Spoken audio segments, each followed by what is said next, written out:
Thirstywater's Bible in a Year presents the New American Standard Bible, 1995 edition.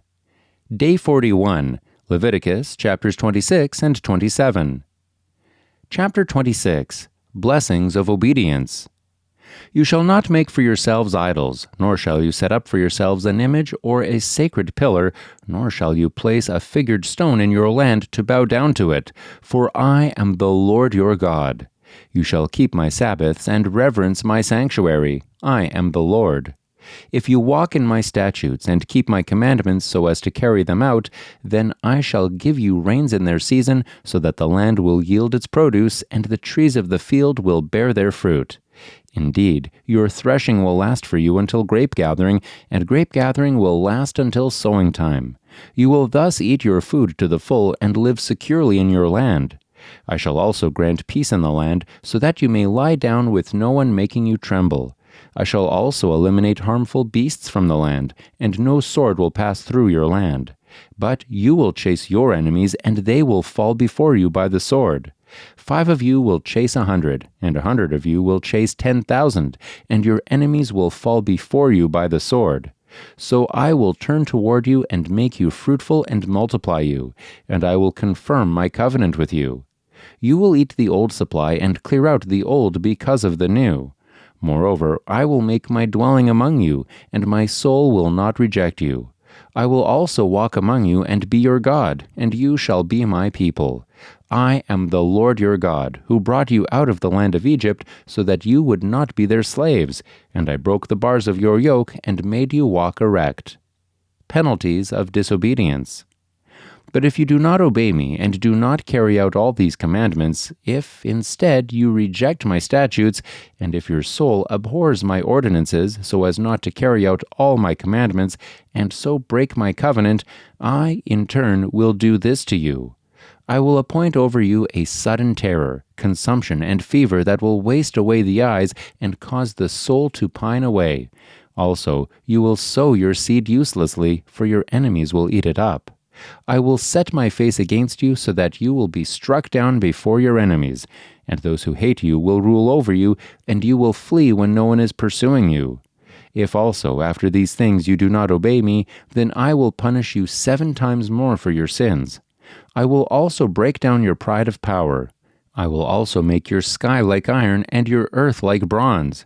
Your strength will be spent uselessly, for your land will not yield its produce, and the trees of the land will not yield their fruit. If then you act with hostility against me and are unwilling to obey me, I will increase the plague on you 7 times according to your sins. I will let loose among you the beasts of the field, which will bereave you of your children, and destroy your cattle, and reduce your number, so that your roads lie deserted. And if by these things you are not turned to me, but act with hostility against me, then I will act with hostility against you, and I, even I, will strike you 7 times for your sins. I will also bring upon you a sword which will execute vengeance for the covenant. And when you gather together into your cities, I will send pestilence among you, so that you shall be delivered into enemy hands. When I break your staff of bread, 10 women will bake your bread in one oven, and they will bring back your bread in rationed amounts, so that you will eat and not be satisfied. Yet if, in spite of this, you do not obey me, but act with hostility against me, then I will act with wrathful hostility against you, and I, even I, will punish you 7 times for your sins. Further, you will eat the flesh of your sons, and the flesh of your daughters you will eat. I then will destroy your high places, and cut down your incense altars, and heap your remains on the remains of your idols, for my soul shall abhor you. I will lay waste your cities as well, and will make your sanctuaries desolate, and I will not smell your soothing aromas.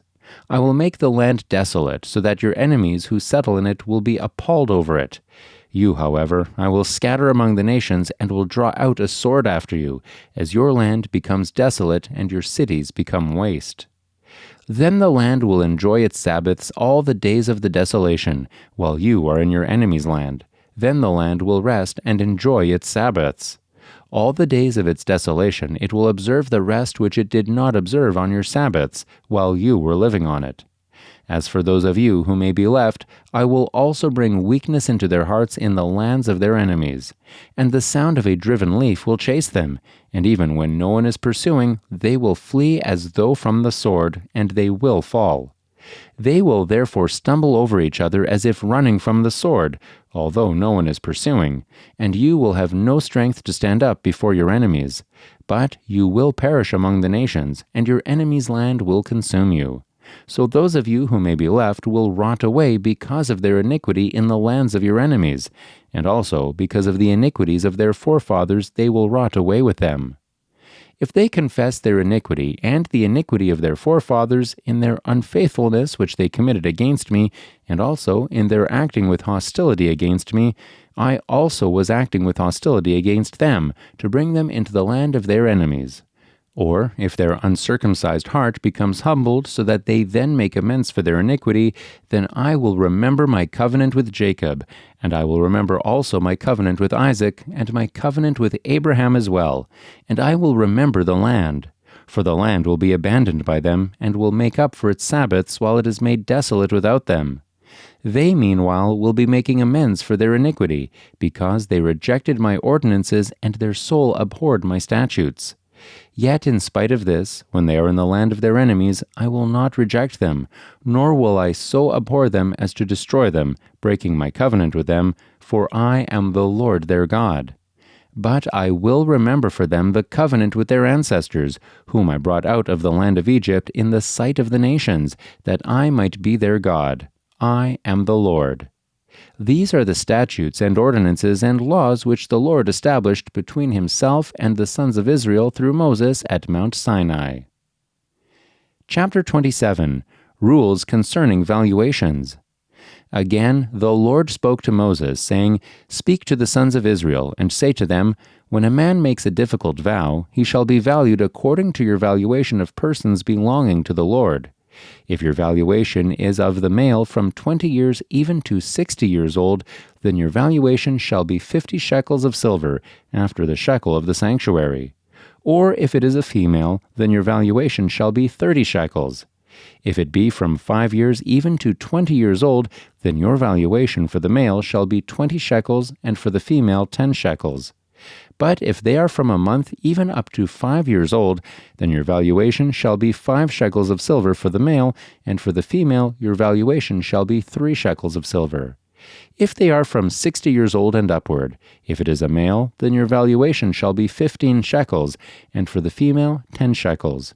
But if he is poorer than your valuation, then he shall be placed before the priest, and the priest shall value him. According to the means of the one who vowed, the priest shall value him. Now, if it is an animal of the kind which men can present as an offering to the Lord, any such that one gives to the Lord shall be holy. He shall not replace it or exchange it, a good for a bad, or a bad for a good. Or if he does exchange animal for animal, then both it and its substitute shall become holy. If, however, it is any unclean animal of the kind which men do not present as an offering to the Lord, then he shall place the animal before the priest. The priest shall value it as either good or bad. As you, the priest, value it, so it shall be. But if he should ever wish to redeem it, then he shall add 1/5 of it to your valuation. Now, if a man consecrates his house as holy to the Lord, then the priest shall value it as either good or bad. As the priest values it, so it shall stand. Yet if the one who consecrates it should wish to redeem his house, then he shall add 1/5 of your valuation price to it, so that it may be his.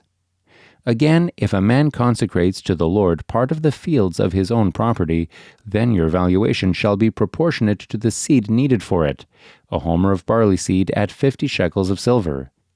If he consecrates his field as of the year of Jubilee, according to your valuation it shall stand.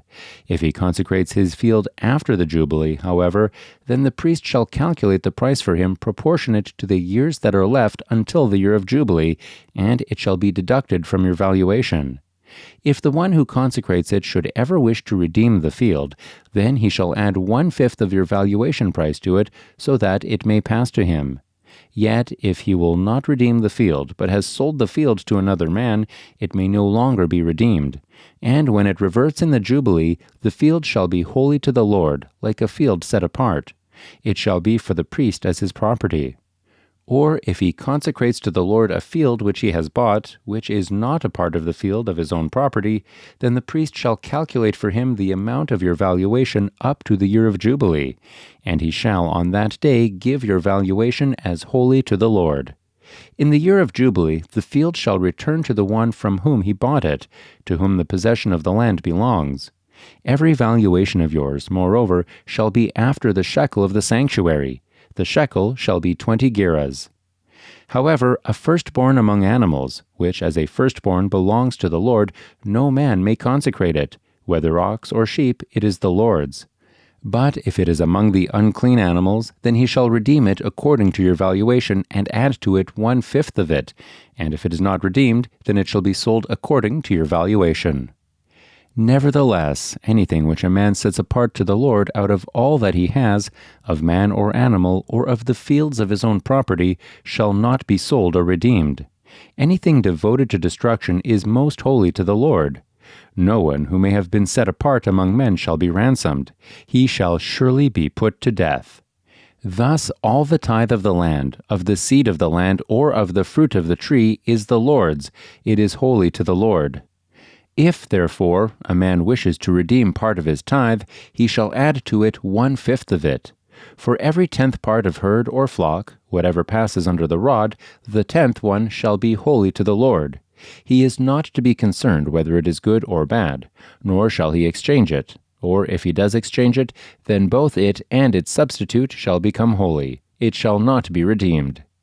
These are the commandments which the Lord commanded Moses for the sons of Israel at Mount Sinai.